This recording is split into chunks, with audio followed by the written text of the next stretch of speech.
পানি এতটাই স্বচ্ছ যে মনে হবে কাচের ওপর ভেসে আছেন। নিচে ছড়িয়ে আছে হাজার হাজার সাদা পাথর, আর ওপাশে মাথা উঁচু করে দাঁড়িয়ে আছে সবুজ পাহাড়। প্রকৃতি যেন নিজের সব সৌন্দর্য এক জায়গায় এনে সাজিয়ে রেখেছে। পাথরের ওপর আপনি শুয়ে আছেন, শীতল পানি এসে যখন আপনার মাথায় আছড়ে পড়ছে তখন যা অনুভূতি হবে তা ভাষায় প্রকাশ করা কঠিন।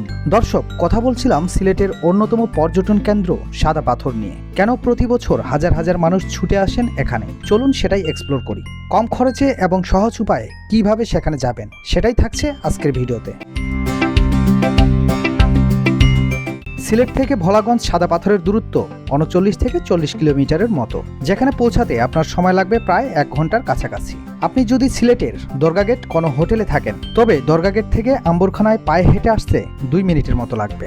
আর সেই আম্বরখানা পয়েন্টেই পেয়ে যাবেন অনেক সিএনজি। সেক্ষেত্রে ১০০০ থেকে ১৫০০ টাকার মধ্যে সিএনজি রিজার্ভ পেয়ে যাবেন। আর একটু সামনে এগিয়ে গেলেই দেখতে পাবেন দোতলা বিআরটিসি বাস রয়েছে। এছাড়াও সাদা পাথর পরিবহন বাসগুলোও রয়েছে, যেটা সরাসরি সিলেট থেকে ভোলাগঞ্জ সাদা পাথর নিয়মিত যাতায়াত করে।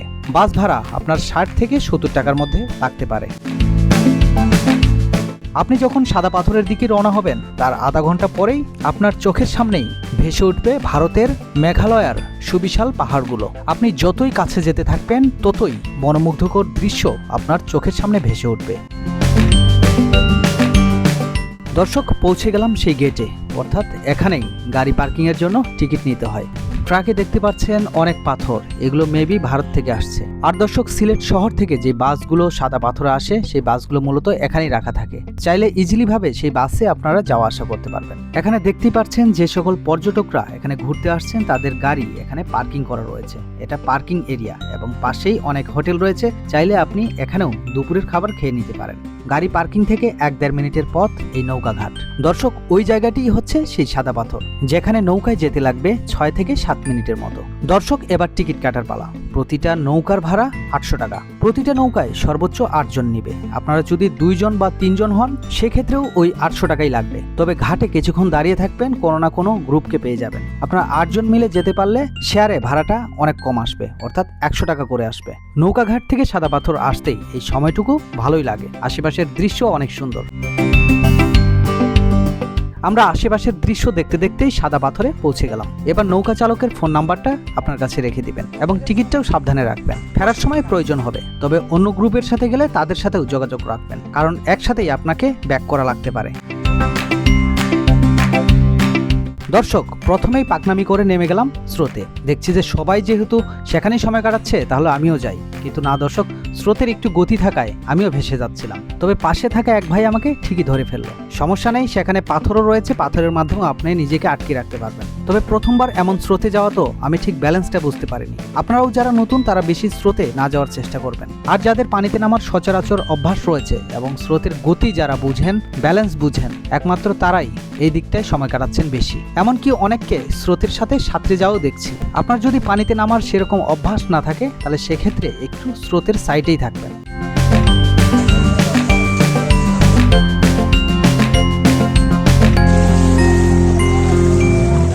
দর্শক, আরেকটা ইম্পর্টেন্ট কথা বলতেই ভুলে গিয়েছিলাম। আপনি যখন পানিতে নামবেন তখন অবশ্যই আপনার মালামাল একটা লকারে রাখা প্রয়োজন। সেক্ষেত্রে ১০০ টাকা দিয়ে একটা লকার নিয়ে নেবেন, সেখানে অ্যাভেলেবল রয়েছে। সব চাবি আপনাকে তারা দিয়ে দিবে। তবে বলে নেবেন ঘন্টায় নাকি সারাদিনের জন্য। সারাদিনের জন্যই ১০০ টাকা, নয়তো তারা ঘন্টায় চার্জ করতে পারে। দর্শক, এবার আমরা স্রোত থেকে এই পাশটায় চলে আসলাম। ওই পাশটায় লোকজনের বেশি গ্যাদারিং রয়েছে। এরকম ন্যাচারাল জায়গায় যদি বেশি লোক থাকে সেক্ষেত্রে খুব একটা মজা করা যায় না, তাই একটু সাইডে চলে আসলাম যেখানে লোকজনের সংখ্যা কম। এবং দেখতে পাচ্ছেন কি সুন্দর একটা প্লেস, একেবারে কাচের মতো স্বচ্ছ পানি।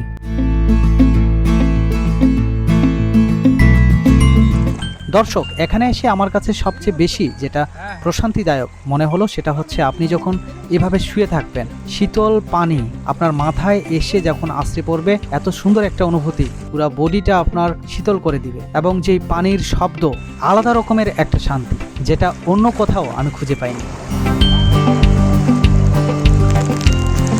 দর্শক, আপনাকে কিন্তু খুব সাবধানেই হাঁটতে হবে, যেহেতু পানির নিচে রয়েছে হাজার হাজার পাথর এবং কোনো পাথর কিন্তু অনেক পিচ্ছিল, যার ফলে অনেক আঘাত পাওয়ার সম্ভাবনা থাকে, যেটা আমিও পেয়েছি। তবে দর্শক, আপনি সেরকম যদি বার্মিস জুতা নিয়ে যেতে পারেন, সেক্ষেত্রে মুভ করতে অনেক সহজ হয়। পাথরের ওপর এভাবেই আমার আরও অনেকক্ষণ শুয়ে থাকতে ইচ্ছে করছিল, কিন্তু পানি যেহেতু ঠান্ডা, সো আপনার সর্দিও লেগে যেতে পারে। দর্শক, ভারতের ঠিক এই জায়গা থেকেই পানিগুলো আসছে এবং পানিটা অনেক বেশি শীতল হওয়ার কারণ হচ্ছে পাথরের সংমিশ্রণ রয়েছে। যেই দিকে তাকাবেন শুধু সাদা পাথর, তাই তো পুরো নদীর পানিটাই স্বচ্ছ এবং অনেক বেশি শীতল।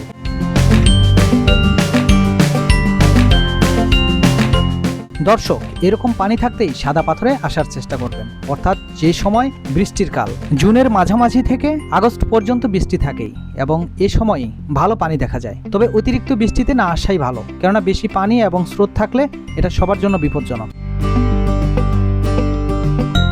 দর্শক, এবারের সিলেট ভ্রমণে আমার এই জায়গাটাই বেশি ভালো লাগলো, সাদা পাথরে শীতল পানির মধ্যে শুয়ে থাকার ব্যাপারটা ঠিক এটার জন্যই। দর্শক, আমরা এখানে 2.5 থেকে 3 ঘন্টার মতো ছিলাম, অর্থাৎ বিকেল 5:30 পর্যন্ত। দর্শক, ফিরে যাবার পথেই দেখতে পাবেন পাশে রয়েছে বেশ কিছু দোকান।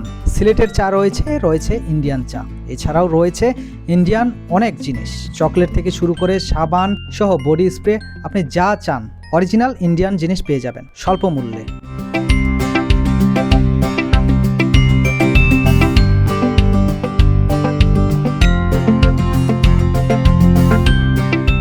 দর্শক, আজকের মতো এই পর্যন্তই। আজকের পর্ব কেমন লাগলো সেটা অবশ্যই কমেন্টে জানাবেন এবং আপনাদের যদি কোনো কিছু প্রশ্ন থেকে থাকে বা কোনো কিছু জানার থাকে, সেক্ষেত্রে কমেন্টে লিখে জানাতে পারেন। আর এবার সিলেট ভ্রমণের পুরো গাইড জানতে চাইলে ডেসক্রিপশনে দেওয়া লিঙ্কে ভিডিওটা দেখে আসতে পারেন। আশা করছি অনেক বেশি উপকৃত হবেন। সকলে ভালো থাকবেন, সুস্থ থাকবেন।